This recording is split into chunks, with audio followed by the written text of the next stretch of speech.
Live from MMA Fighting Studios, this is Between the Links. And now, your host, Mike Heck. The iconic voice of Estelin welcomes you to a brand new edition of BTL here on another Thursday as we're getting ready for another UFC pay-per-view event. Not the greatest UFC pay-per-view of all time, for being honest, in terms of star power, but I still think it's going to be a fun watch. Plus a whole bunch of other stuff going on. No Jed Meshew this week, which I found out late last night. So I had to tag in my fellow East Coaster, my fellow Red Sox fan, to jump on here and answer your questions. A special Q&A edition of the program. It's Mr. Jose Youngs joining us from New York City. How are you, sir? I'm great, man. I had a killer back day today at the gym. First one in a long time. I'm dreading tomorrow's leg day, but we persevere. Here for some UFC 301 talk. Yes, we do. Look, UFC 301 is happening, but there's a lot of other stuff happening right now, so I might as well. I know, right? Let's we're gonna answer obviously all of your questions for the next hour or so, but something dropped last night, Jose, that I'm sure you are well aware of. The story of Ryan Garcia and Devin Haney just continues to get weirder and weirder and weirder. The build, everything Ryan Garcia did in the build up to the fight was very weird. The fight itself was very weird, but still good. And now the aftermath has gotten even weirder because Ryan Garcia, according to our article here at MMAfighting.com, tested positive for the banned substance ostarine in 2 drug tests with VADA in relation to the April 20th bout against Devin Haney. Dan Rafael first to report the news on Wednesday. Garcia tested positive for a pre-fight urine test on a pre-fight urine test April 19th, as well as a post-fight urine test April 20th. Ryan Garcia, ever since, has been on a Twitter tirade, just denying this left and right. Oscar De La Hoya and Golden Boy Promotions has also come through and done the same. So your reaction to all of this, and how would you rate your surprise levels on a scale of 1 to 10? Surprise level 1 to 10. Probably like a 8.4. That makes sense. Okay. Like, I'm surprised just because like Ryan is like, he was big, but like ostarine is used to like you come in 3 pounds overweight after using ostarine. That's a little weird. If he was going to test positive or something, I didn't think it would be that, because that's a really good banned substance, for losing like fat and gaining muscle. So like you can lose weight but get stronger type situation. So I was surprised it was that. I am surprised, I guess my reaction was it was weird timing, because like earlier in the day, Oscar De La Hoya went on that tirade against Canelo at the press conference, and he brought up his failed drug test.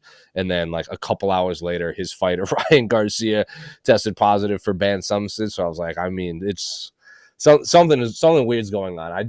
So I have no idea if Ryan had a tainted supplement or not. I went to his Twitter to see if like he was saying stuff, and he just doesn't stop saying stuff.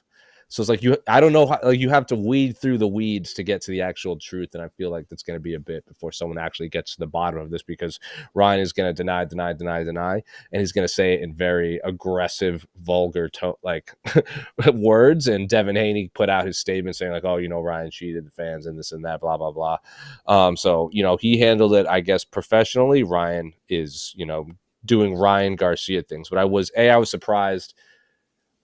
I guess I was surprised that it was ostarine, because he did drop Devin Haney 3 times, or like 3-4 times in that fight. So the strength was clearly there, but he did come in overweight. So I don't know. I was shocked. I was shocked he tested positive for what he tested positive for, based on what we saw in Brooklyn, if that makes sense. Yeah, and you obviously brought up a really good point. Ostarine has, even though it's a banned substance, it's been commonly linked to a lot of like tainted supplement cases in the past when it comes to this stuff. So, we don't know if there's quote unquote cheating or anything of that nature, but it just screams this story though, that something weird would happen.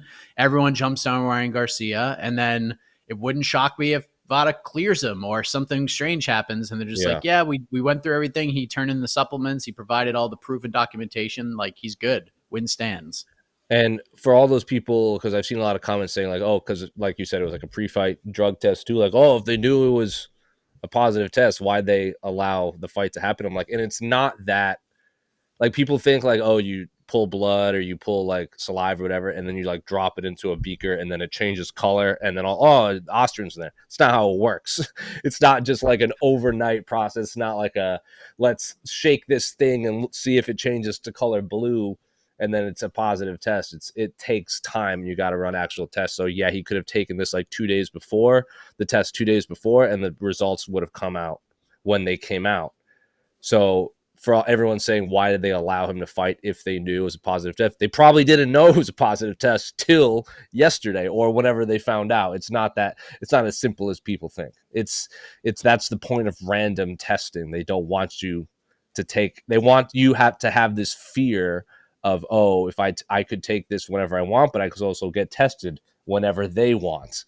So yeah, I don't know. Like, so let's put that to bed. Well, I don't think VADA or any of the governing bodies knew. Like, Ryan Garcia wasn't walking to the ring and the commission was like, oh, he's tested positive. It's not how it works. Just let him go. Just let him go. It'll be fine. It'll be fine. Let's make this money. Yeah. I think Caleb Plant actually tweeted this out. It's not a pregnancy test. It needs like at least 72 hours to form like an official result. So, and then usually when you get results or something, they usually run more tests. So it's not like they gotta, this tested positive, cut and dry. Like, let's run some more tests so we can get confirmation. And, scientific formula. Yeah, he can run B samples. I think he has like a 10-day period to exercise that option. So stick with us. We'll let you know what happens. But super weird day in boxing. And a lot of it tied to Oscar De La Hoya in some way. For all we know, by the end of the week, Devin Haney is once again an undefeated fighter. Yeah, it could happen. Crazy. The O did not have to go. It didn't. I mean, it just, like I said, this is just another chapter on their tale. It's going to be one hell of a 30 for 30 someday on the rivalry between these two. Oh, one more thing about this, because I saw some people tweet me about this. Does this situation, as of right now, if it stands and it becomes like a no contest or whatever, the O goes back for Devin Haney, does this make the rematch any bigger? With this part of the story? It does. Yeah. I think so. Like, anytime you add another layer of drama to anything, it becomes interesting. Like the John Jones rematch with like DC, or when John Jones fought again, like that was a conversation. That was a talking point. When John Jones fought Alexander Gustafsson, overnight the story became bigger because they had to move it to LA. So anytime you can add a, I don't remember what the reference was, like a drop in a pool. Olympic-sized pool. Was that what John Jones said? Whenever you add a eyedropper in an Olympic-sized pool. Whenever you add an eye drop of drama into an Olympic-sized pool of a story, then it's gonna be more. If they do rematch, especially if it's in New York or wherever, like regardless of where it is, it's gonna be a much bigger deal. That's for sure. And I bet more media turns out, and that's going to be the whole topic conversation. And Bill Haney's going to go on the mic and bring it up, and Oscar's going to defend him. And it's going to look weird with Oscar De La Hoya going after Canelo and then having to turn right around and defend his fighter who also had a positive test. What a year it'll be for Golden Boy. Yeah, I know. And it's crazy because like Golden Boy was like, had never been like in like the last 7-8 years, has it ever been as red hot as it was until last night? Like Golden Boy was on fire, and all of a sudden, like Ryan Garcia just might have ruined it all. Oh man, unbelievable! Speaking of unbelievable, let's bring in Casey Line on the ones and twos. He'll bring up your questions. Hi, Casey. Hey, great job in that smoker, by the way. I forgot to bring this up to you. Yeah. You were punching away, overhand, just spamming overhands. As you said in your Instagram post. He was taller than me, so I was like, all right, jab high, jab low, overhand, and kept repeating it, and then occasionally threw some left hooks. Yeah, it was fun. Yeah, that reminded like a couple. Like, was it? I think last week was the 11-year anniversary of my last amateur MMA fight, and every time I see footage, I'm like, that was a painful day because I don't remember half of it. It was stressful, like getting there and all the kind of the pre whatever stuff. But then once it was done though, it was like, man, you're about to get in a fist fight. Yeah, a fist fight in like kind of enemy territory. I was visiting a gym, so I was kind of fighting one of their dudes. So it was a good stress. I don't know. I kind of missed it. I kind of hated it too the whole time, but. It's the feeling afterwards when you're done and you kind of win and you're like, oh man, I can just relax now. It's good. But thank you for the compliments. Of course. All right. Of course. Do the questions. All right, we got a couple super chats. Let's get those in first. Shout out super chatters. Joey, any sliver of a chance of no Bickle stepping in against Elidze? Also for co-main event Caio. What does he need to become a mainstream contender just to win? So obviously a couple questions there. So Jose, some heartbreaking news. This one bummed me out so much last week or earlier this week. Anthony Hernandez injured. I believe it's a hand injury. He's going to be out at least till later on this summer. And man, just every time he gets momentum, he books a big fight and then he gets hurt. And then we see him later on the year, and then that momentum comes right back. He might even get like a nose up on where he was before, but he just can't like consistently stay healthy enough for him to really go on a run. Big fight against Roman Dolidze, and now Roman Dolidze doesn't have an opponent. What would you rate the chances of the UFC giving Bo Nickel a call and saying, hey man, you want to jump in with the Sharks? Here's your chance. Roman Dolidze might be a bit of a jump. That he is very good at mixed martial arts. Like he's only lost to really high level fighters. I mean, but there's always like maybe they do want but I say that, but then like Alex Pereira fought Sean Strickland in like his third UFC fight. So I don't know. Maybe they just Roman Dolidze also just might be a bad matchup for Bo Nickel. Roman Dolidze is a very good grappler. He's a strong dude. He's a Georgian. I'd say the chances are low for him to fill in. Now, I think if he does fill in against Roman Dolidze, I bet they just push that fight to the Conor McGregor card and give Bo Nickel on that Conor Chandler card on June 29th rather than June 1st and give Bo Nickel the rub when all the eyes are on that pay-per-view. I bet that could happen. But in terms of filling in on June 1st, I think that might be a little low. But you never say never with Bo Nickel. He's not the biggest middleweight too, so it doesn't seem like he cuts a ton of weight. You like this idea, Casey? Or do you think it's a little too soon for Bo? I don't think it's too soon for Bo. I want Bo to fight a legit top 15 guy. I'm tired of it. I'm kind of tired of the Bo Nickel build up, but I think June 1st will be too soon. I can see this fight being booked and maybe putting it on a pay-per-view maybe July-ish. June 29th. I think, because the July pay-per-view is in Manchester and June 29th is the International Fight Weeks. And they seem to like putting Bo on these big pay-per-views, like 300 International Fight Week, the December card. So it wouldn't make sense. Delete. And if Bo Nickel's on a pay-per-view, we expect him to be on the pay-per-view card. Yeah. They can't do a Cody Brundage type fighter for another pay-per-view. Maybe they will. Of course, they can do it. I just hope they don't. If it is Bo Nickel versus Dolidze, that fight does make sense, I think. And but June will be too soon. International Fight Week is perfect, though. Yeah. I mean, if it's not Gerald Mearshart, then, I also didn't hate the idea of, because Bo Nickel said he wanted to fight sometime in August, because I think he's a new dad, if I remember correctly. But he said maybe August is when he would want to fight, and that's in the Australia pay-per-view. And I brought that up. He's like, I'll fight in Australia. And I said, go fight Jacob Malkoun in Australia then. Yeah. Jacob Malkoun wants that fight, so he's been kind of trolling away on social media. So, and I do like that fight. Not like Roman Dolidze would be a more interesting fight, but I think Jacob Malkoun will sell that fight more. If that makes sense. Like that would be Jacob Malkoun is already kind of trolling Bo Nickel a whole lot. I bet more people would be interested in that fight for the build up rather than the actual fight. Yeah, the Perth crowd would be like very, very anti Bo Nickel, which I would also like to see. I like to see Bo Nickel fight where he's not, this all American guy in America fighting. Yeah, And then for Caio Borralho, of course, he's fighting now blonde Paul Craig, who had a great media day scrum yesterday, filmed by our own Guilherme Cruz, telling stories about how he would get drunk and do backflips and land on his face. But he says if he knocks out Caio Borralho, he's going to do a backflip and land it. So there's a part of me, just because I want to see if he can actually land a backflip, would just like to see that happen. But Caio Borralho is really good. He's a massive favorite. He was a co-main eventer coming off the Contender Series, Jose, after in his first 2 UFC fights. That has just been kind of like dwindling on the main card. Like, yeah, he's on the main card of a pay-per-view right now, but I don't know. I feel like he's got something there, and I feel like the UFC sort of tried to give him the rub, but for some reason it just hasn't caught on just yet. So what can Caio do on Saturday in this fight with Paul Craig to help get him there, or does he need more than just a win over Paul Craig? I mean, winning solves everything. You get half your paycheck and you remain undefeated in the UFC. What would that be?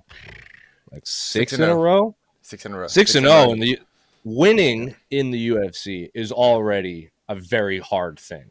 Winning 6 fights in a row where your level of competition gets slightly higher every single time, and especially on the main card, is also very hard to do. He needs one of those performances where, like, we say it all the time, you need to win in front of your home crowd spectacularly so you can get that, like Darrington, Liverpool, Stipe in Cleveland, Doumbé in France. Like, you need something like that. Like, he can't go out there and just pull off like a 30-26. Like, I mean, winning solves everything, but if he goes out there and like head kicks Paul Craig, knocks him out or chokes him out or submits him in Rio, that would be best case scenario for him. But winning solves everything. 6 wins in a row in a very active middleweight division right now, because the middleweight division since January has had the most like main event type against guys in the top 15. Just keep winning and you'll just keep getting there. I think. What do you think, Casey? He's been a victim of the apex. That's it. It's really hard to become a star to break out in the apex. And since he doesn't really have like a big rivalry with anybody, because people love rivalries, people love storylines. There's no real storyline of him other than he's winning, and he has no rivalry, and he's fighting the apex. I think so. He's fought for Endeavor or whatever 5 times the UFC, 2 times Contender Series. So 6 of his 7 walkouts in the UFC under the UFC umbrella, Contender Series 2, have been at the apex. So well, he's had 2. One of them was at UFC 280 in Abu Dhabi, and then he fought in Brazil on the Jailton Almeida Derek Lewis card. So that was a fight night. Okay. I think it was in Sao Paulo, but that was also an incredibly forgettable card. Okay, like that was not a good card whatsoever. And unfortunately, I think he's on a kind of a forgettable pay-per-view. But Paul Craig is he isn't the type of opponent. When Paul Craig loses, he kind of loses big. Mm-hmm. So that's, I guess, he wins big, he loses big. So you kind of remember his. So if Cal wins, it should be memorable. He's the main event on the prelim main event, correct? Or is he on? No, he's on the main card. Oh, he's on the main card. I know. Okay, he's not even the co-main. Oh, all right. Oh, it's just kind of on the main card. Yeah. I mean, well, it's got to be Jose, but I mean, look, I know, but like 301 is like I think he's kicking off the pay-per-view, right? He's the first fight on the pay-per-view. Okay, that's not even like outside of the main event. Like that's probably the best one to have. That's like the best spot to have. First fight of the pay-per-view. Yeah, having to follow Jose Aldo is like not fair to Pantoja. Honestly, having a fight lead into Jose Aldo is not that great. It's pretty difficult. 100%. Because people are just going to be kind of antsy to see Jose Aldo. I'll tell you what else is going to help Caio, and I know Jose loves when I say things like this. He's got to be better on the mic, man, especially after wins. His call out of Dricus du Plessis any air that was in his tires just deflated in everybody's eyes. They're like, oh, good performance. I'm going to fight Dricus du Plessis, who is about to go fight Sean Strickland for the middleweight title. And everyone's like, ooh, that wasn't good. So just be a little realistic. Throw a bullseye, land it, and let's go. Plus have a good performance. I think that's going to help him. All right. Thank you. Thank you, Joey. Joey. All right.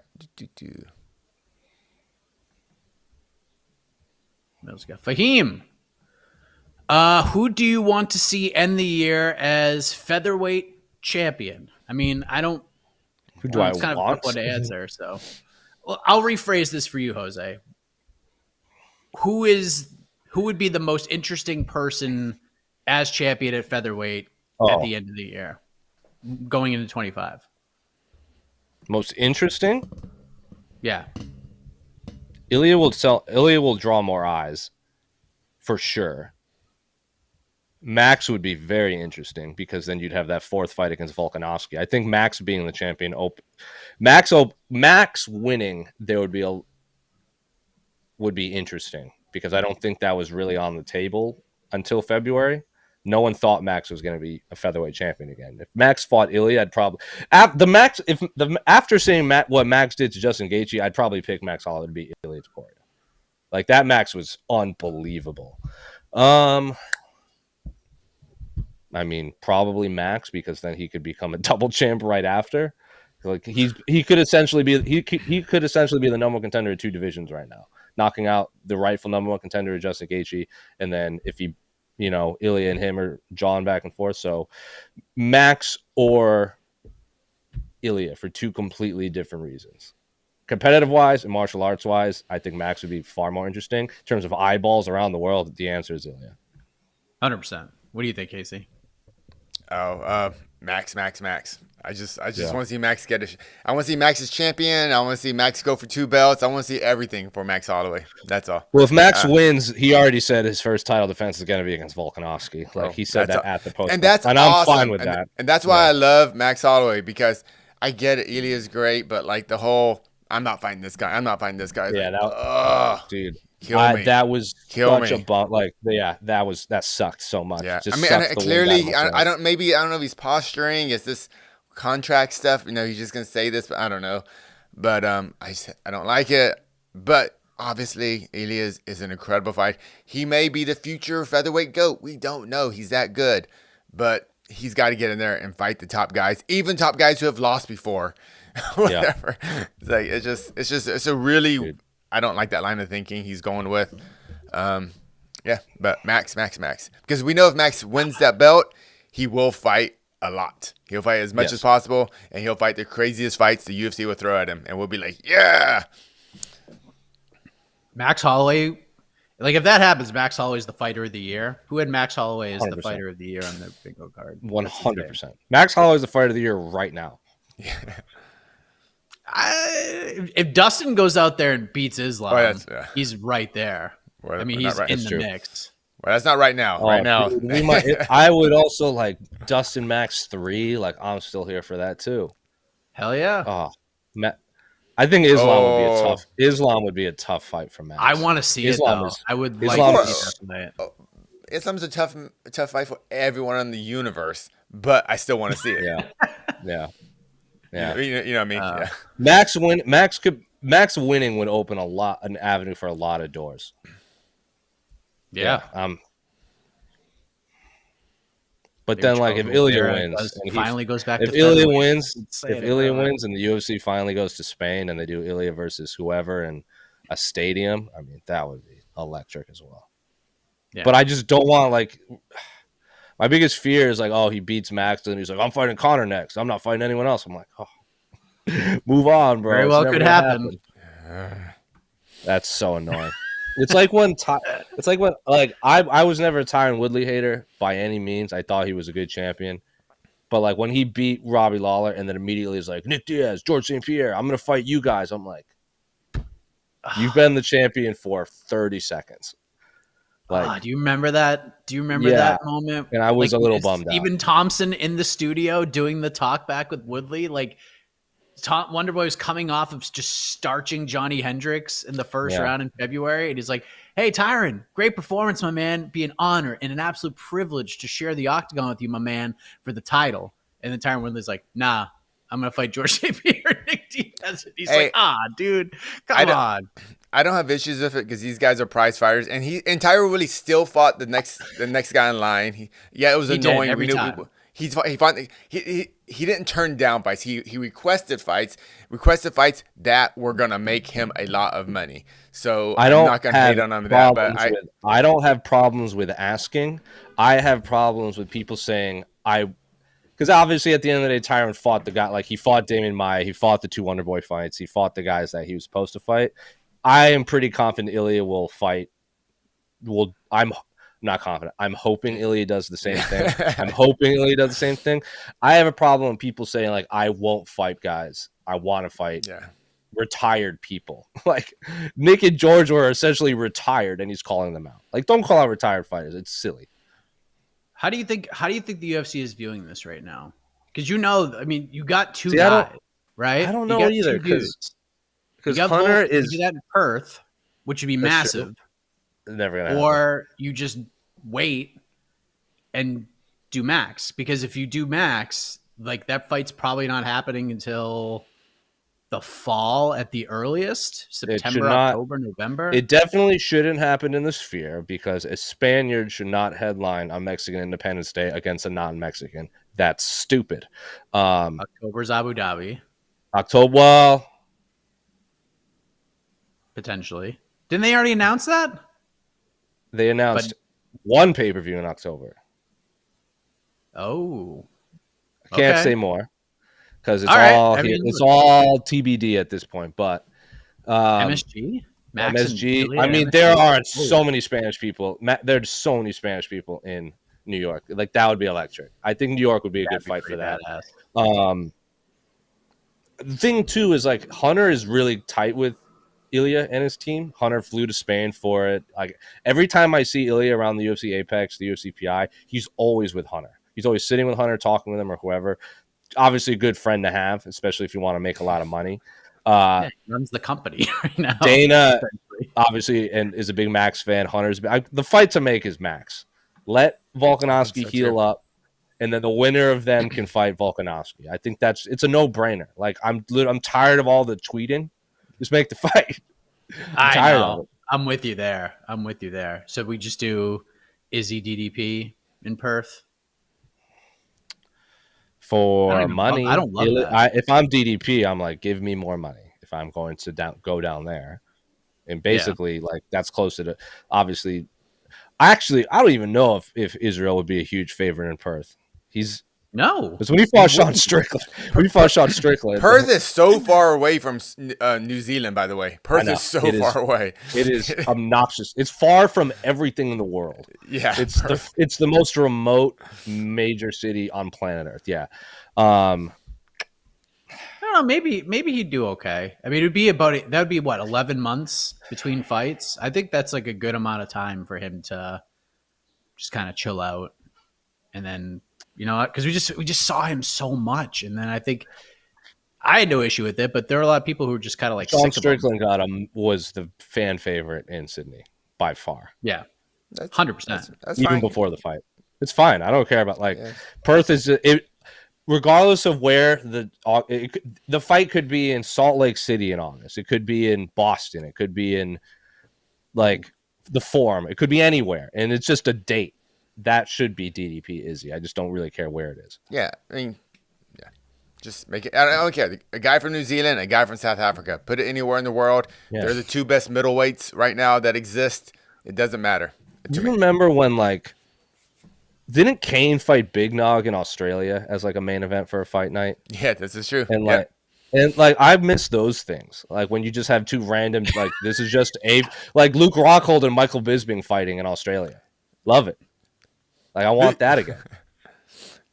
Michael Bisping and Tim Kennedy fought in Quebec City, Canada. Oh, yeah. Do remember that. Mr. America versus Mr. Britain.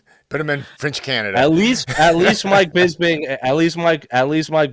and the Quebecs, I don't remember what. Quebecers, yeah, whatever. At least Mike Bisping and the rest of Canada had the same queen at the time. There's that connection. But yeah. All right. But we saw Leon Edwards and Kamaru Usman in Salt Lake City had an electric finish. It did have an electric finish. It doesn't matter where the fights are. I mean, yeah. I think when a fight's that big, especially like a main event title fight, I really don't think the city matters as much as we want to say. It's cool if it was in New Zealand. It was cool if it was in South Africa, but it's just not happening. So I think what's holding that fight from being made is I bet Dricus is asking for a little bit more money. Fair on him. And good on him. Dana White himself said at the UFC 3, one of the press conferences or one of the media days or whatever at UFC 300 that there's a potential that UFC goes to Africa this year. So if I'm Dricus, if that's on the table, I'm like, there's no way I'm fighting in Perth. I'll just wait for you to make the Africa card. Like Dana White might have played his hands a little too soon in that one. Sorry, I know we're jumping to UFC Africa. Africa's a freaking, like we're talking about gigantic. Is a very big continent. What does UFC Africa mean? We're talking like Morocco. We're talking South. I think South it would Africa. have to be South Africa. I think the first one would have to be South Africa. So when you say UFC Africa, we're always talking South Africa right now. Yeah, is that correct? Okay, right. I'm just checking because obviously they have the infrastructure. So much difference. Yeah. All right. Cool. I mean, they hosted a World Cup, so like they have the infrastructure and the layouts and setup and everything. Cool. Okay. Where did my super chats go?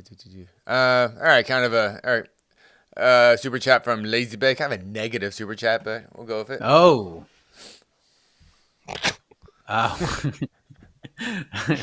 Which funny. Brazilian fighter lets down Rio most at UFC 301? I mean, who's the biggest? If I'm going, so look, as you know, DraftKings is a big supporter of the watch party, so I do place bets during pay-per-views. I'm going to go ahead and say it. Jed has sold me on the Vinny Sig's nickname for Steve Erceg.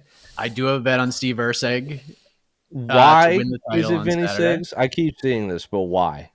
His middle name, because Steve Erceg's middle name is Vincenzo. That's great. And once that was identified, it just rolled downhill. The snowball became a snowman, and now he's Vinny Sig's.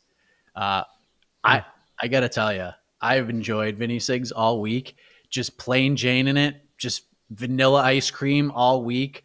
Wearing the blue Walmart polo to the freaking first face-off. Like, I love everything about it. Polo. I love everything about it. He's the most he even said it himself in like an interview this week. I'm the most boring UFC fighter on the roster.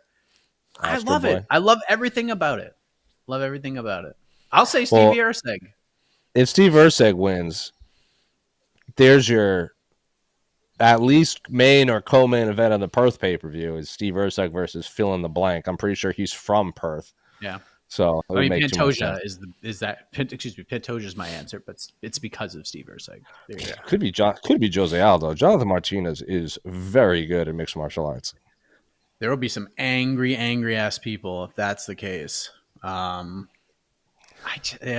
do have bet on Jose Aldo too. It's tough to like not bet on him as an underdog. I think Adrian Yanez. Yeah, I think Adrian Yanez is, because he has the little Enye over the end now, is so good. And Jonathan Martinez beat the soul out of him.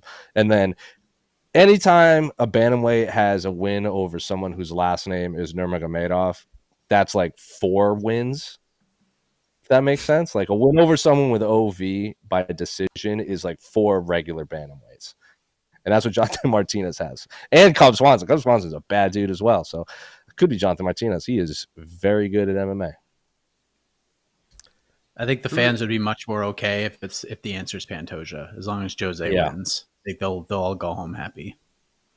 Oh, interesting. What do you think, Casey?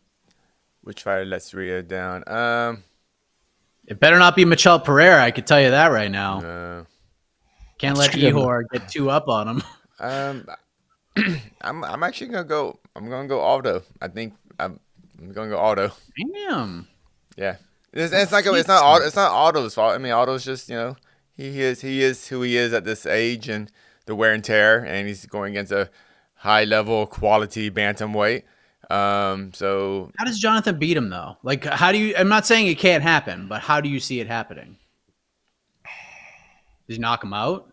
No, he doesn't knock him out. He's just trying to compare it to one of Aldo's other losses. Won't be like Marab. It won't be like. I think what maybe difference like. is. Oh, sorry, go on. Moraes, the Marlon fight, the split decision win over that everyone thinks he won. I think what helps Jose Aldo is this is 3-round fight, because if it's a 5-round fight and Jose Aldo like historically is kind of faded in the 4th, 5th round, like he did that against Peter Yan, and Peter Yan, which in that fight ruled. Peter Yan Jose Aldo was an incredibly underrated fight, but like Jose Aldo very clearly started to fade, and Peter Yan doesn't fade, and he just kept going 100% and then just ran through Aldo. 3-round fight is out Jose. Thank God for Jose Aldo, but it could be like the Marlon fight, just like 2 high-level strikers just striking, and then one of them just has to be a winner. I mean, I think Aldo's gonna put a respectable fight up, but I just think just the game moves on, and Aldo is, to me, like Volk said, I believe he is the featherweight GOAT still. Yeah, but that was then. Now we're now. You see he's had 2 boxing matches since his last UFC fight. We've seen like when Conor had boxing matches and was preparing to fight Manny Pacquiao and then jumped into a fight against Dustin Poirier, he looks like a completely different fighter. Like preparing for boxing and preparing for MMA are so different. I'm very curious if the same Jose Aldo shows up. Now we talk about Jose Aldo. Let's talk about another one from Lazy Bed.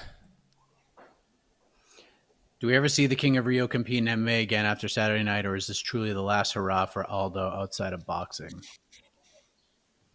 What do you think, Jose?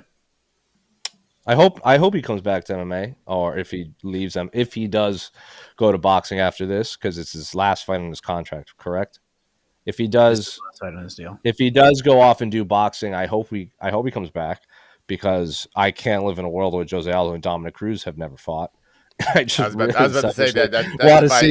That's the fight. I need to see the 2 greatest, or 2 of the 3 greatest WEC fighters ever. Like Uriah Faber obviously has to be on that list, but you think WEC, you think of that blue cage, those are the 3: Faber, Cruz, and Aldo has already beat up Faber enough. Mm-hmm. Dominic Cruz and those 2 are like, oh, it's Aldo and Cruz, like they're the best ever, the best WEC, the best featherweight versus the best band.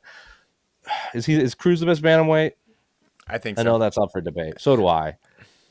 Him and Aldo, in my opinion. I view Dominic Cruz as the greatest bantamweight, just like I used for a long time. I thought BJ was the greatest lightweight, like just because no one could really string together like that dominant run. And then eventually when Khabib showed up, that became the answer. Like Umar could be the greatest ever for all we know. Merab could be the greatest bantamweight forever. But right now, by default, it's Cruz.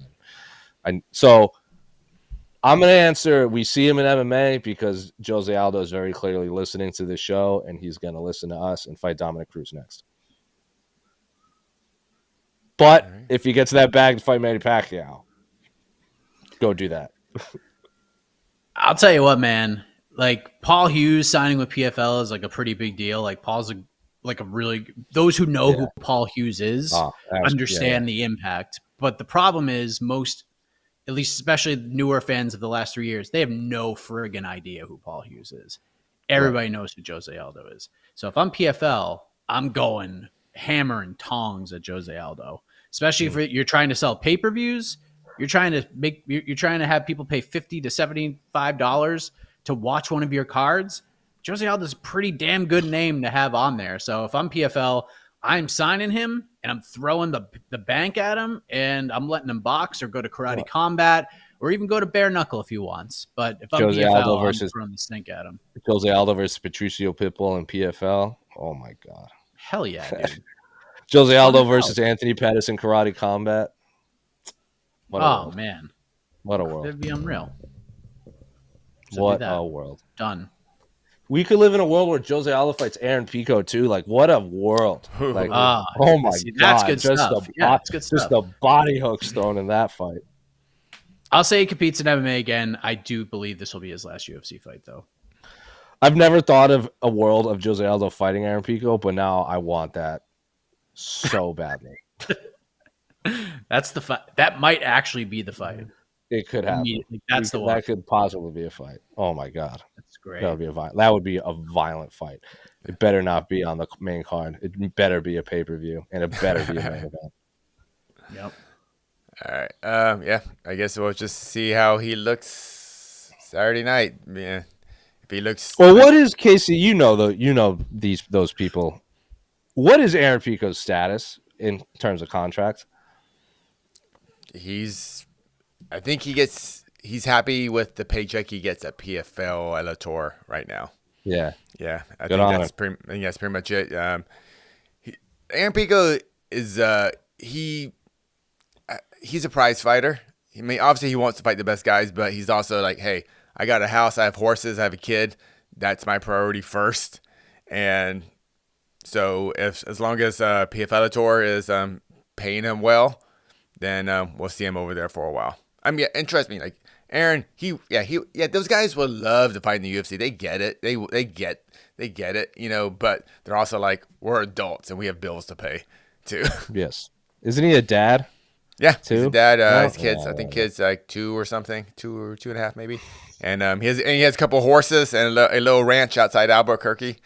So it's nice. I mean, like he lives a nice little life out there. He lives like that's kind of like how he likes it, But yeah, and he's very happy with his Brandon Gibson, Greg Jackson, and the camp out there. So I would love a world where he's like the MVP or Kayla Harrison or Michael Chandler and just gets like the star treatment and comes over to the UFC. I feel that's gonna happen eventually. Yeah, me too. Like when he eventually does come to the UFC, when he kind of maybe runs out of big name opponents outside the UFC, when he comes over, he'll come over like kind of like Yuri did, in the sense that he'll come at the very top and just 1-2 wins away, 1 win away possibly, from depending on the landscape at the time in featherweight. But like when he comes over, he'll be like right there, like Chandler basically. Who is the Dan Hooker, Holly Holm, Kevin Holland of the featherweight division? Oh, I see what you're saying. Cater? I think so. I think Aljamain just kind of. Dan Ige. I think it's Cater. I think Cater. Aljo got, he introed Aljo. And that's not a knock on Cater. That's like all 3 of those guys I said are very tenured and very high level mixed martial arts who put on good fights that fans know. And a win over them is a big deal. Like Cater was Max Holloway's first fight post Volk. He was Aljamain's first fight when he went up. He was Arnold Allen's first real test. So maybe Cater. But right now, I'm not saying if Aaron Pico ever comes, don't just make Aaron Pico versus Cater right away. But Aaron Pico versus Dan Ige would be incredible. That'd be a good fight too. I really like that fight as well. But look what Mavzar Evloev gained from that. I mean, he went up and fought Arnold Allen, and somehow Dana White thought he was somebody else. That's crazy. But yeah, Ige's a great test. But yeah, Edson Barboza. Edson Barboza is not a bad question. That's a good Edson one too. Barboza is not a good answer too. Yeah. Anyway, we're matchmaking stuff that's not going to happen. Yeah, I know. It's fun though. Yeah. This one might be for Jose in particular. From Michael, how down bad is Drake right now? It's not a 10-7. It's not a 10-7. It was a murder. It was an absolute murder. Like that was Mark Munoz doing okay, and then Matt Hamill kicking him in the head, and like that is the scariest knockout I've ever seen. I thought Mark Munoz I thought he died in the octagon. I thought we saw the first dead body. It's not a competition. It was Drake put him in a body bag and buried him himself. It was unbelievable. It's for those of you unaware what we're talking about.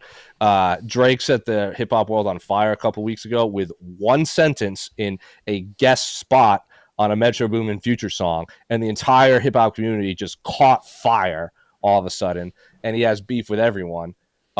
Specifically with 2 people, J. Cole and Drake. J. Cole put out a very lackluster diss track, apologized, and took it down. Drake put out a diss track, a very bad diss track, that he also had to take down because he used AI to make Tupac's voice, and Tupac's estate was like, can't do that. Also, we're friends with Kendrick, so he had to take it down again. And then Kendrick Lamar went absolutely scorched earth with Euphoria. It's not 10-7. It's a first round knockout. Like, he lost before the fight happened. And I'm here for it because I've long said Drake is a culture vulture idiot who doesn't know what he's talking about and is a bad musician. I know Ariel's a big fan of him. I think Drake sucks. I've long said Drake sucks. Kendrick, you could argue Kendrick is the greatest rapper of all time. I think there's a legitimate argument.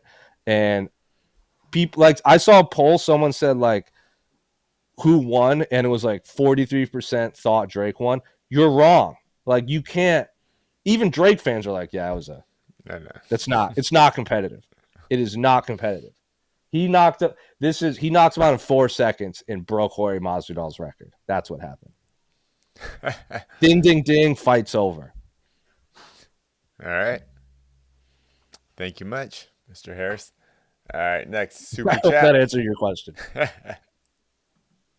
Frozen like Elsa. If Izzy finds that ungodly KO power again against Drickus, how do we matchmake going forward? So if they do what we think they're going to do, Jose, and Izzy wins the belt again, what do? Do we run it back? I kind of feel like they're going to go back to Sean Strickland if he beats Paulo Costa. I'm sure Izzy wants to get that one back. Bro, if Hamzat beats Robert Whittaker, it's Hamzat all day. That's actually that's the answer. Because I think Robert Whittaker is.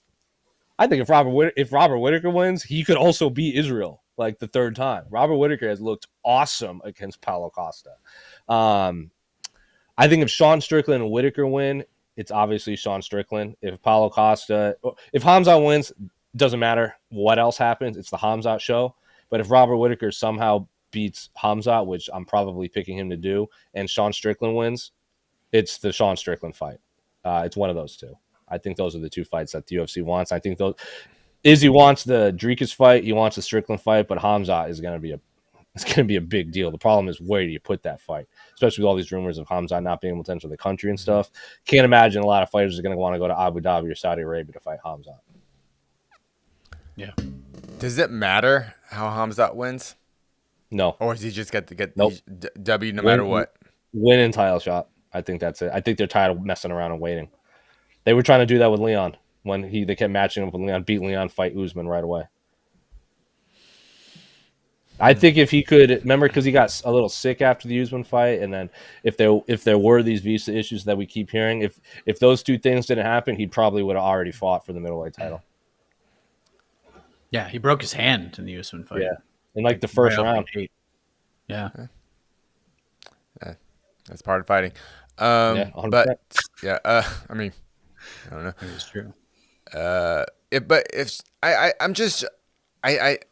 If Strickland wins big and drops a hell of a promo, which he possibly could, you don't think Strickland could leapfrog a Hamzat victory, even if it's a lackluster, whatever victory? Nope. No way? No. Okay.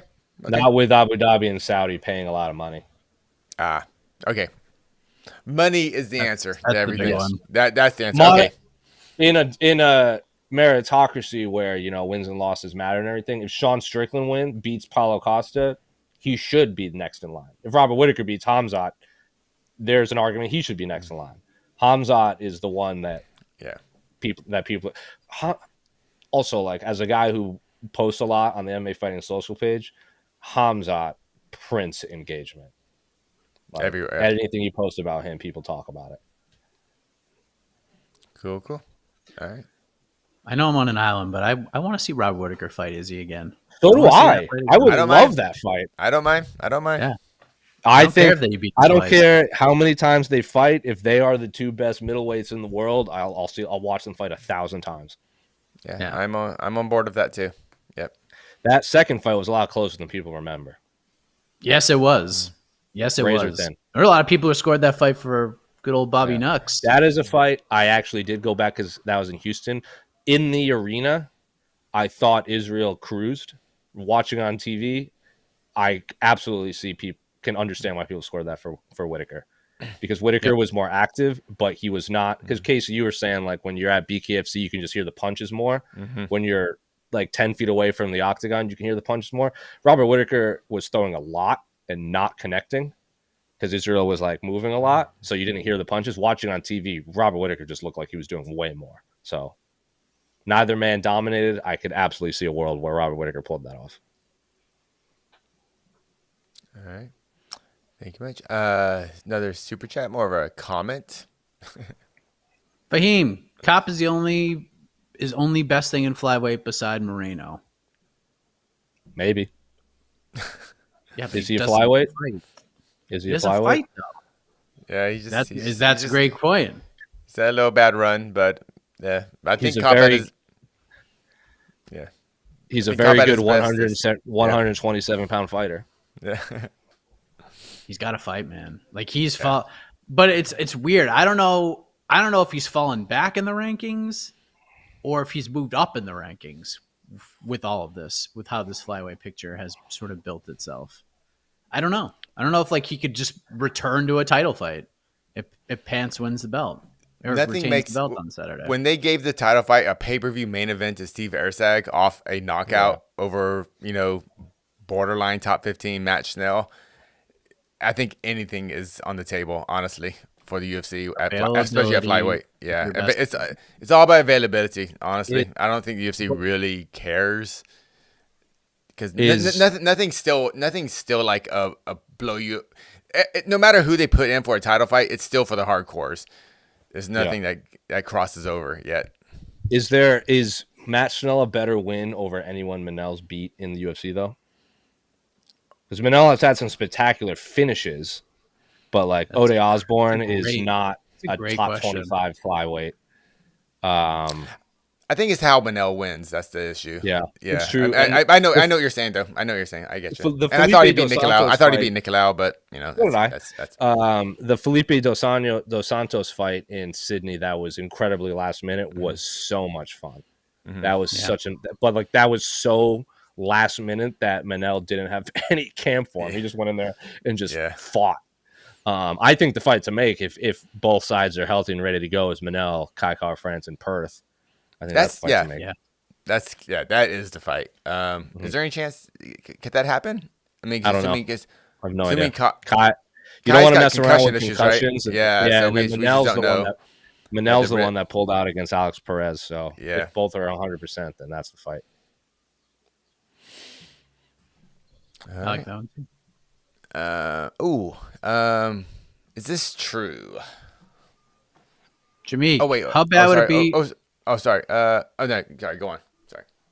I thought I put a different one up. Sorry. Okay. How bad would it be for Martinez if he wins by controversial decision and is Carolina fighting for the belt with a win on Saturday? Gosh darn it, Jed Meshew, putting this out into the universe.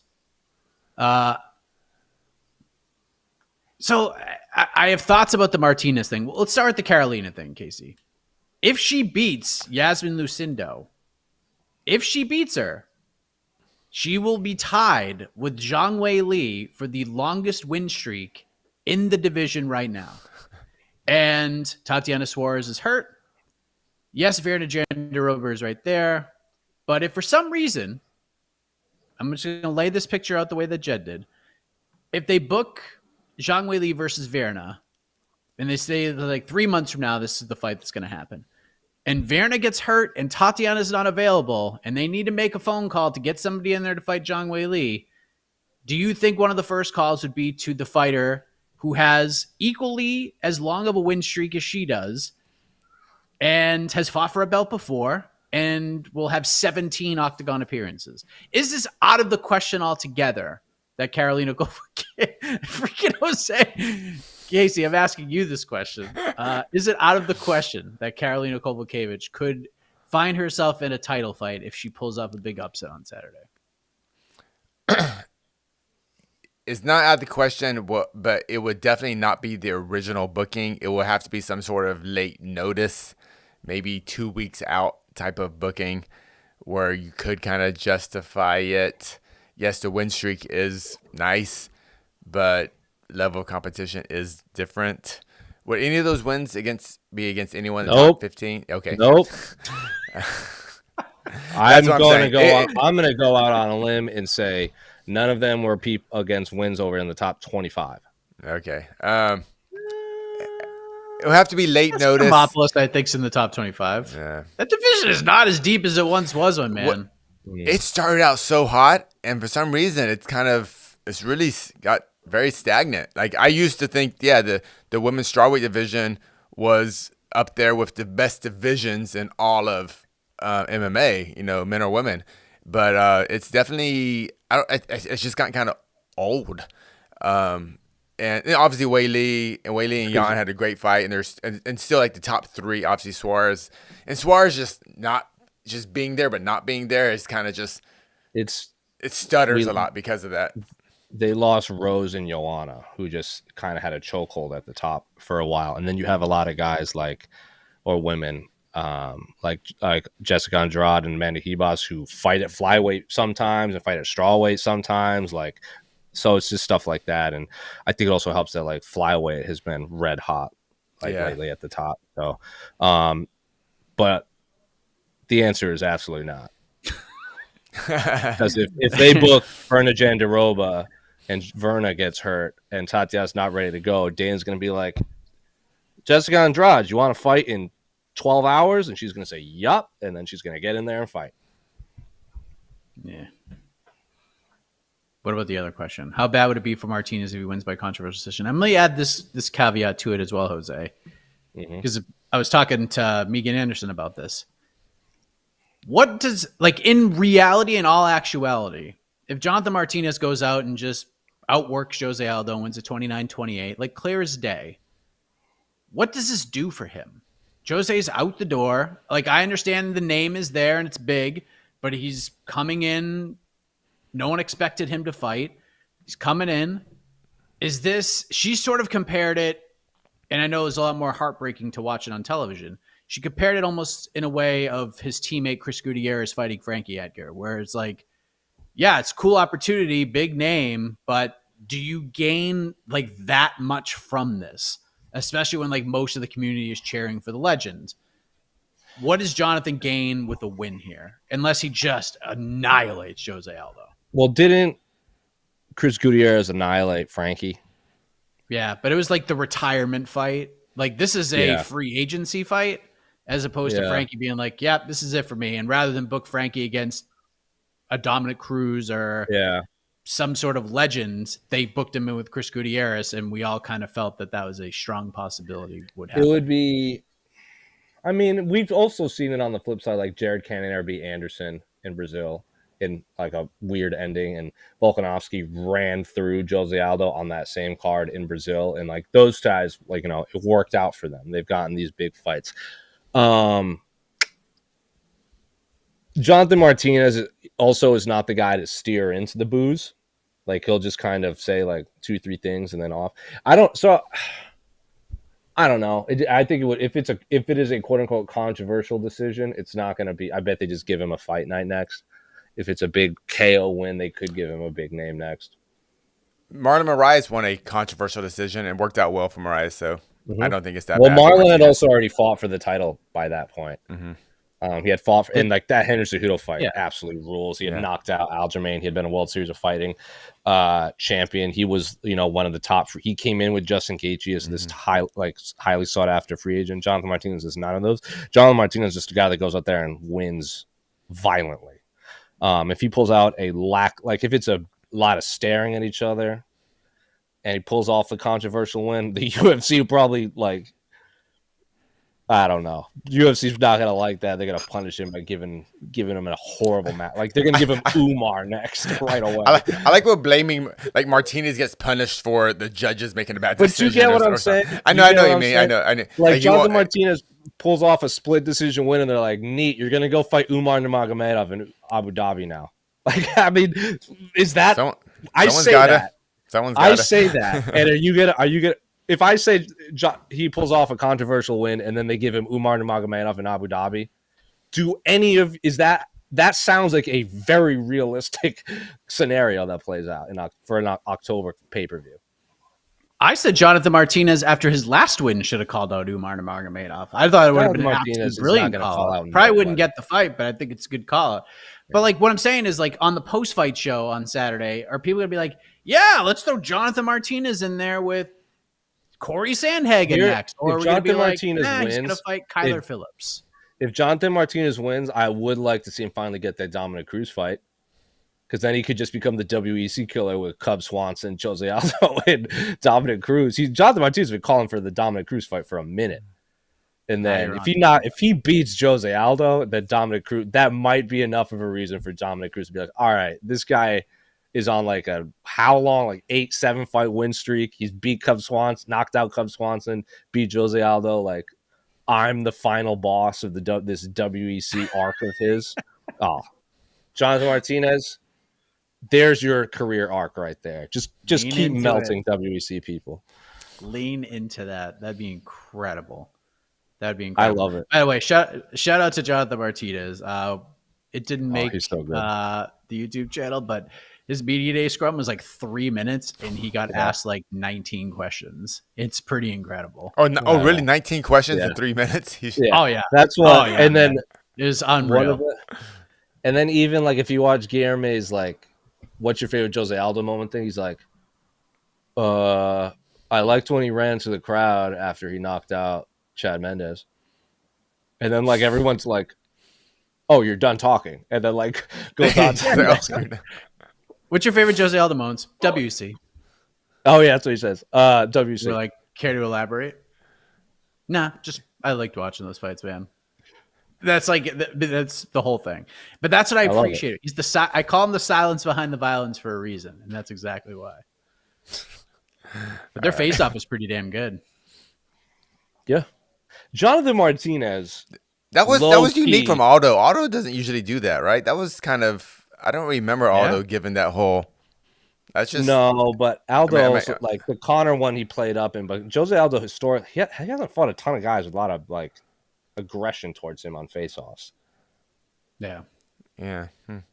But Chris Gutierrez and Jonathan Martinez low key they're about that. Like they'll go fight you. They are not much for mincing words. And like Chris Gutierrez is like, remember he talked a little bit of shit to Frankie, so it caught everyone off guard. And then Jonathan Martinez actually after the fact. Remember when Cub Swanson did that media day where his teammate answered all his questions for him and Cub Swanson just sat there? Jonathan Martinez after the fact was like took issue with that. They're these guys that will just find these little things that just bother them, and then they just go knock you out and then say nothing. Love it. All right. Oh yeah, he'd punch you in the face in the middle of the street. He wouldn't say a word, or maybe he would. I don't know, but it would be like 3 words. Jonathan Martinez also has like an entire page of, I don't know what it is, but it's like a whole page of a book tattooed on his leg. And as someone who has fine line tattoos on their leg, that is incredibly painful. So the man can endure long stretches of pain sitting still too. So that dude is a wacko. Oh, real quick. If Aldo wins and Aldo wins big with a finish, do we get the classic over the top joyous Aldo after a victory? Yeah. I don't think we've seen that in a while though. Of course. You know, I hope so. Because check out our YouTube channel. We just did a movie review of the Jose Aldo biopic, Stronger Than I don't know. It's got a Brazilian name. I can't even say it, but it's on our YouTube page. And spoiler alert: everything cool in Aldo's career that he did in the cage, they did not show in the movie. So I'm craving for a big Aldo celebration. I'm picking Martinez to win, but man, I want to see an Aldo celebration. More than the actual fight really itself. Impressed. More than the I'll fight. be super impressed if Jonathan Martinez wins this fight. I'm not saying he can't, but I will be super impressed. Like just watching tape on both guys, I just like this looks very. And I'm sure Jonathan Martinez and Mark Montoya and the crew have watched a lot of Jose Aldo footage, but this looks eerily similar to me on paper than the Pedro Munoz fight for Jose. Sure. You know what I mean? Like very similar to that fight. And Jose just beat the hell out of Pedro Munoz for 15 minutes. Like was ready for it. Started checking Pedro's leg kicks, fired back a few, but just found the counter for Pedro immediately. And Pedro couldn't do a damn thing about it. So I'm curious to see what Jonathan's game plan is. And maybe it's just past, we talk about this all the time. Father time catches up to everybody. Maybe it has caught up with Jose Aldo. Maybe that is actually the difference here. But if it hasn't, going to be a tough one. So I'm very curious to see how Jonathan competes on Saturday. All right. Take a few more.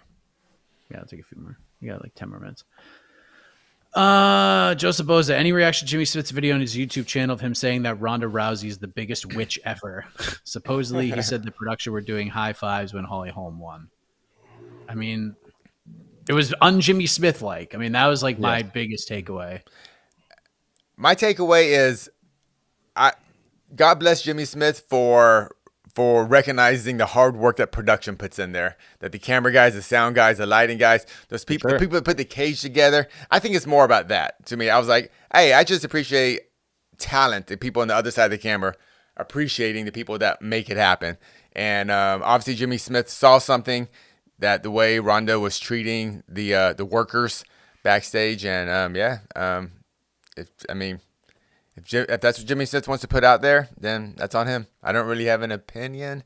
I worked with Ronda, but I never did a solo one-on-one type of interview of Ronda, so I don't really know what that's like. I was kind of at open workouts and things like that, and so it wasn't like she was like catering just to me or just my camera or whatever. So I can't speak on it, but hey, if Jimmy Smith wants to, good on Jimmy if he wants to put it out there. That coming.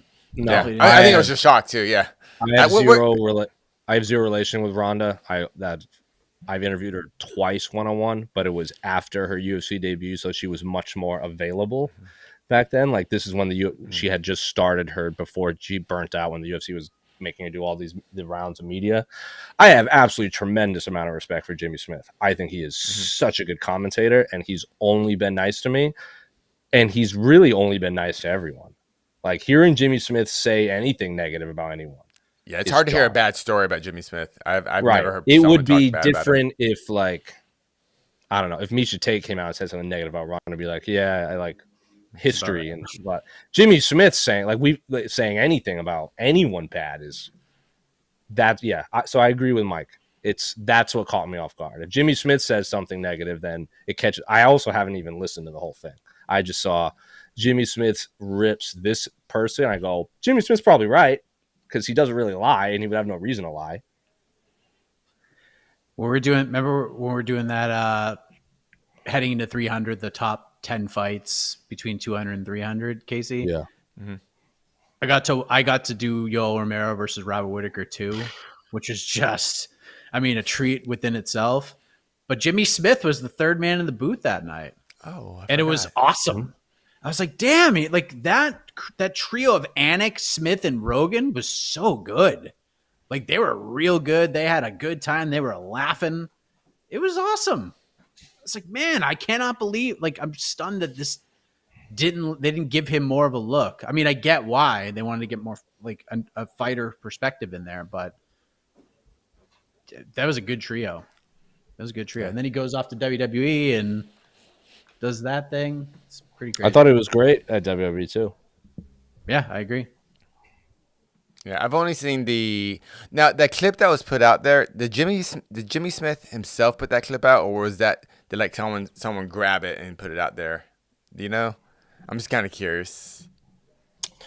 That the original posting, I don't know, but I also know Jimmy went onto his own Instagram and posted a reaction video to his words, which I haven't watched yet. Okay. But Jimmy also goes, "Hey, because it was more like that. Hey, a bunch of you people probably found my social medias because I said all of this and then went into it."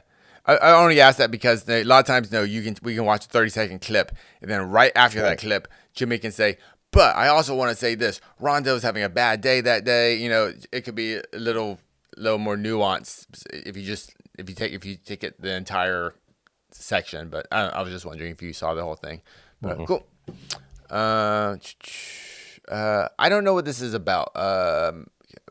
Is this this is about? Yeah. Oh, yeah. Any reactions to the Pereira 301 troll job video? Is there any validity to it, or is his tongue all the way in his cheek? I mean, come on. I think we know. Oh, I didn't even hear about it. Sorry. What was it? He had they showed him some USC employee. It was on his Instagram, right? It was on his socials, Mike. It was on his, yeah. It was which Pereira? There's like 30 Pereira. We're talking about Alex Pereira? Alex Pereira. Okay. Okay. Gotcha. He a UFC employee handed him like a document, and then he signed it, and then they handed him a fight kit for UFC 301. So the joke was that he was in Brazil to headline UFC 301. Oh, okay. Yes. And he said like breaking And then all this shit. he wrote breaking. It was, and then, it was like, good. So he also posted a photo of him wearing black trunks, which means he would have had to have been fighting a challenger. So it would have been a light heavyweight competition, not a heavyweight competition. So it was a whole thing. Like it was the breadcrumbs were there for A+ trolling. Oh, why? So good. But why though? Did Pereira want to be on this card? And he was the original main event before the original main event was Jamal versus Alves. I know that, but did the UFC not allow him to be on this card, or did his coaches not allow him to be on this card? I don't think heavyweight. I think it was just too late in the marketing for the UFC because he said I'll fight a UFC, and he's got a broken toe. Like so his coaches were basically kind of like no.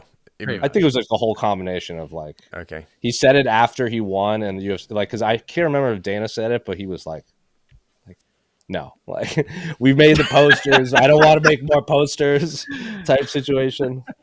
He didn't actually say that, but that's I'm reading between the lines. We made posters, people. You've moved events to different states in a matter of days. You can make new posters, Dana. We made a poster. Not in 2024, baby. Yeah, it was so good. And there was a moment where like, fight? Dude, he wanted to fight at heavyweight. Alex versus any. I missed the UFC when they did that small window of time when UFC was doing Anderson Silva versus Forrest Griffith, Anderson Silva versus James Irvin. Fights that were just didn't really make sense, but F it. This sounds fun. When was the last time UFC did that? They should have did Alex Pereira versus Derek Lewis. Justin Gaethje and Max Holloway. That just sounded like a fun fight. Didn't need the BMF title. Yeah, so that's what I mean. It's so rare. I just wish the UFC did it more. Like once every, I don't know, not every couple months, but every 6 months. I feel like we should just get this random fight. Like, oh my God, I never thought about that. Let's just see what happens. It doesn't affect anyone's ranking, or whatever. Like, Pereira's not gonna say, just like they were still early into their reigns, and they said, "Hey, you guys want to fight?" Yeah, Can you imagine seriously? I can't imagine this, but like if Dana jumped on Instagram in like 5 minutes and was like, "Hey, guess what? Alex Pereira, Magomed Ankalaev for the light heavyweight title this Saturday." Like that'd be freaking crazy. That'd be insane. Or what if it was just Alex Pereira versus? Give me someone in the top 25 heavyweight. I don't know. I can't even. A heavyweight? Yeah, Parker Porter. Seriously, if it was the first fight in the pay-per-view, it was going to be Alex Pereira versus Parker Porter. Alex Pereira versus Jairzinho Rosenstrike. Or someone, yeah. That'd have been good. Yeah, something Alex like that. Pereira versus Rospellis to Spain. Like, let's just pull him off St. Louis or put Derek Lewis off St. Louis. Let's go crazy. Let's go crazy, but unrelated. What would have been a harder matchup for DC? Francis at heavyweight or Alex at light heavyweight? I think he wins both, but what do you think would be more of a challenge?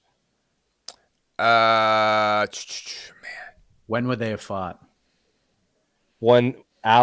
So let's say this Alex fights DC right after the Volkan win. Because Volkan Ozdemir was DC's last light heavyweight fight, right? So DC is like right after he beats Volkan Ozdemir in Boston. Instead of fighting Stipe in July, he fights Alex Pereira in July, and Ngannou Derek Lewis is the co-main event of that too. And then like Francis after he beats Stipe the first time, that Francis fights DC, the DC who beat Stipe. You know what I'm saying? Yeah, So basically, I know we never got prime DC, but like the peak of DC's powers.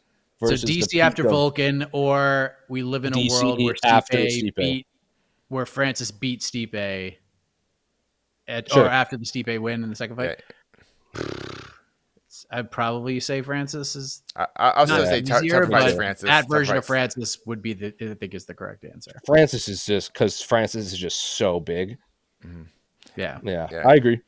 I would agree. And if you go back a little bit, when Stipe gave that beating to Francis on the ground for 4 rounds, And then after the fight, Stipe still looked like the one much worse off. Francis looked a little gassed, but as far as that's what I'm saying, like DC trying to finish Francis on the ground will be the best version of Francis will be much tougher than I think finishing Pereira. So yeah, but that's fun. That's fun. That's a fun question. I would like to see both of those. I wish Black I could go to that place. Alex Pereira. Did you see that meme where someone was like, Alex Pereira got his black belt by submitting people with his fists? I love that. We talk about trolling jobs. Like they were in a main event for UFC 300 and they trolled everyone for a black belt for knocking out Jamal Hill. It's high level black belt. Jamal Hill gets knocked out in the first round and Alex gets his black belt. I mean, also like obviously coaches, they probably saw something in the gym. It's different. I know. You usually do belt promotions in like big moments, though. Like I get it. Like, but if I get it was just funny. There was like really. But there's a difference. I already brought it. Yeah. There's a difference between like black belt Alex Pereira and like black belt Damian Maia. Like it's just different. You might be the same level, but in belt wise, there are levels to black belts.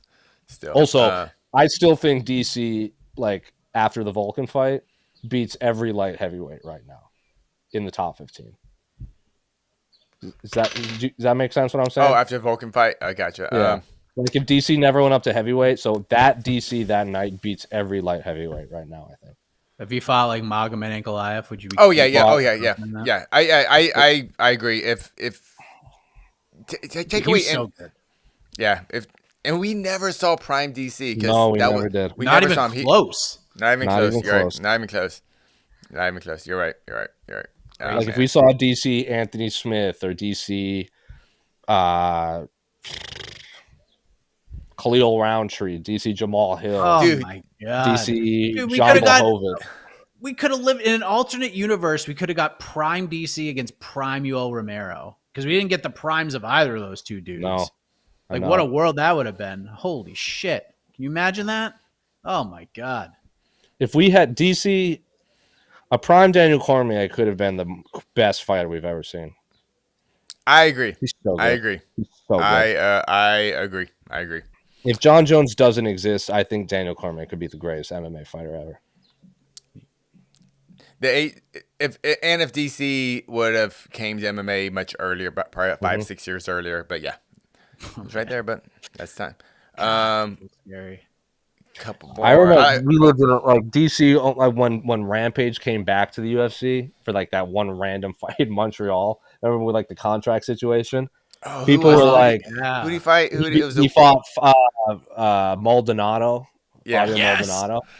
I was there. I remember. Yeah. And people were like trying to matchmake. I'm like, just give.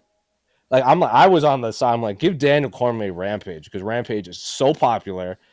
Daniel Cormier will destroy him, and it's like the biggest name versus like the smoothest path to victory.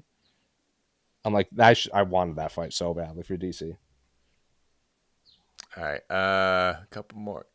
How long you guys want to stay for? We're Mike's the host. Are we done?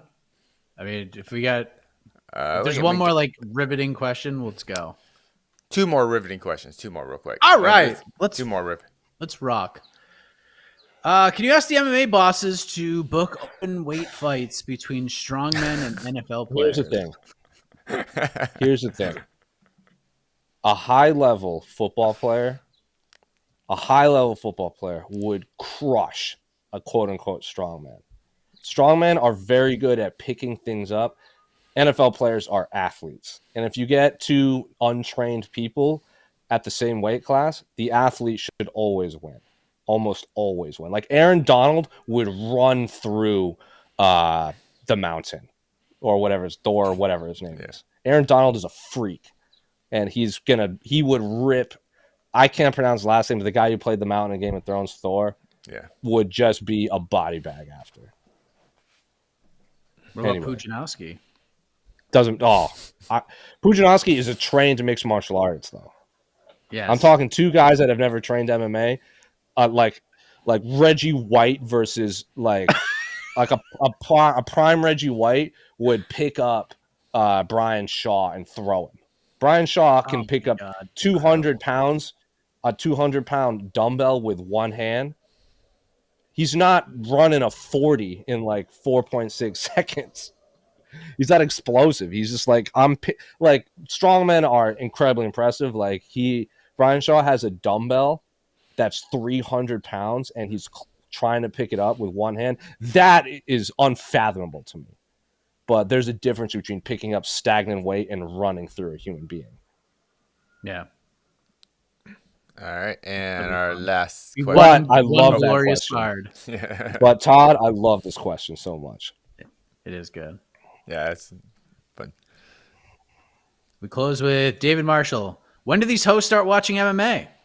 And what was your first, I assume, live event? Yeah. You First saw live on event? pay-per-view.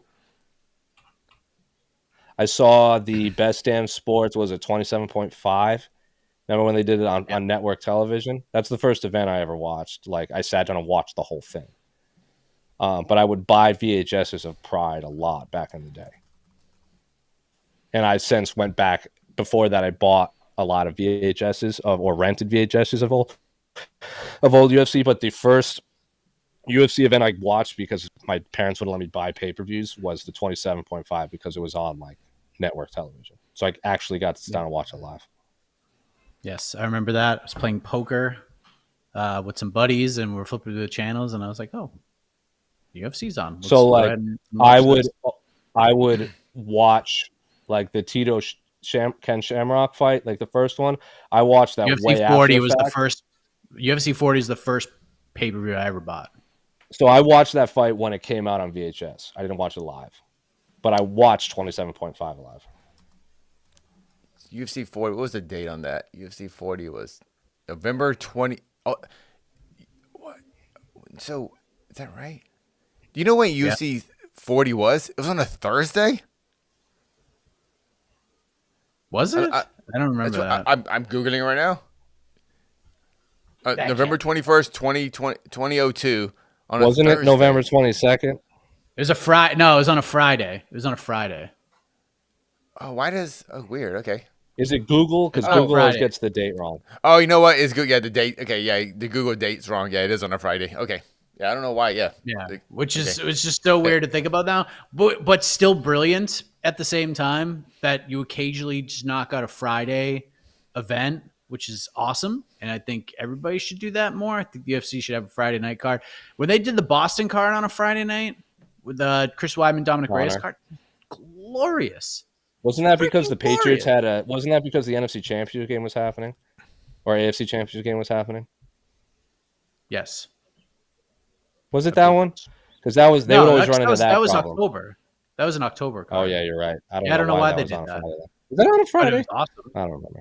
Dude, when UFC events on Fridays, it feels like you have an 8-day week. It feels like all of a sudden you have two Sundays. Yeah, it's amazing. It's like Sunday happens and you wake up next morning and it's Sunday again. Like, what? This is great. Yes, that was the first time I ever appeared on an MMA fighting video. That's right. Was that when we almost blew away?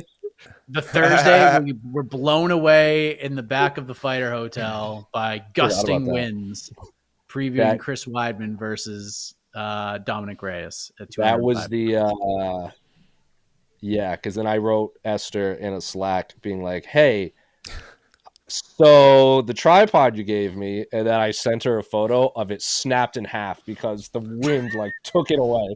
The second I took the camera, because the heavy camera was like holding it down, the second I took it off, it just went like 8 feet. It just snapped in half. It was so then windy that day. I don't remember his name, but it was like one of Esther's photography friends. Her photography friends was like shooting for us.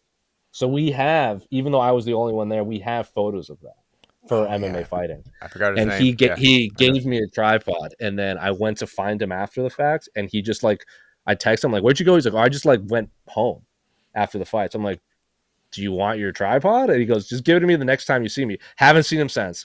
So it's still sitting. So I can't remember your name. I'm sorry, but I still have your tripod. It's literally sitting in the closet right here. Whenever you want it. I remember meeting him in line. It went from Boston to Arizona. Now it's in New York. Yep. The traveling tripod. I mean, what a story this tripod has. All the different places it has traveled. But yeah. What was the first live event you saw, Casey? The first live event I saw was the first event I ever actually worked, because I'm a rarity. Like, I started working in this industry and I had no idea what MMA was. No idea. I was strictly hired because I was the camera guy. I knew how to edit.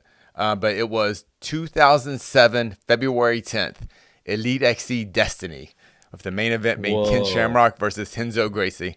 I was hired to work on that countdown show, so I shot for the countdown show. I helped edit the countdown show for Showtime, and then I was like, well, I might as well watch it.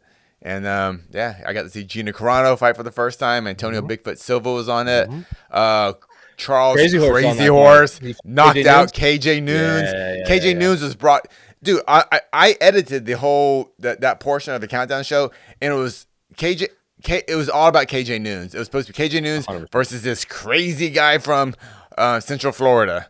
And I remember just being like, what? I can't believe this guy lost. So that was the very first event I watched.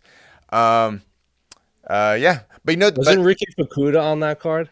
Yeah. Oh, Ricky Fukuda versus Joey Villasenor. I think it was Ricky Fukuda. That I don't remember, but I just remember. I don't remember how he won, but I just remember Ricky Deep never die. Deep MMA never die. Yep.